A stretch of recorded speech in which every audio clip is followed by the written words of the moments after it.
Jetzt, wenn ich die ganzen Haufen Kühe sehe, da überall erinnert mich gerade, ich bin von, ich weiss nicht, wenn das Video wieder online kommt, das sage ich jedes Mal, aber ich bin an der Ulmer und wie eigentlich Tradition, fast jedes Jahr bin ich an der Ulmer gewesen, nur seit ich ganz klein bin. Das hat mir schon mega gefallen, auch die Ecke mit den Tieren.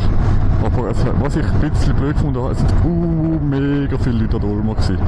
Extrem, gut, da kannst du nicht ändern, gell? Du kannst nicht den Leuten das verbieten, aber ich sage einfach, für mich persönlich, es ist nicht schön gewesen, mit so vielen Leuten, gell? Das Ding ist auch gewesen, wir sind sonst immer am Ende, da habe ich in der letzten Woche gesehen, und da sind weniger Leute gewesen, weil am Anfang kommen alle, wenn es so offen ist, es ist so nur 2 Wochen offen. Aber mein Grund war, warum dass ich gehe, wenn es offen ist, dass noch die Verkäufer noch alle motiviert sind, dass es noch Material hat, dass noch alles frisch ist, alles schön ist. Ich kann jetzt nicht so vorkommen, dass es in der letzten Woche nicht gut ist, aber du kannst halt garantieren, dass es noch alles gibt, oder? Dass noch alles gut ist, dass die Leute noch gut drauf sind und so. Das war schön gewesen. Ich habe es mega gut gefunden. Jetzt mal mit meiner Frau alleine gewesen, sonst auch schon mal mit meiner Mutter und meinem Bruder. Und so war es wirklich chillig gewesen. So alleine, schön an der Ulma, schön chillig.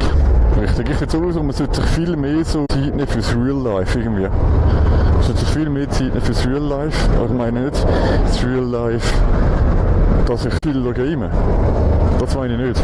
Aber ich meine, ich bin so viel am Bügeln, das ist zwar im Real Life, aber gleich, so viel am Bügeln, so viel das, so viel das, aber nicht das Schöne vom Leben, weißt du?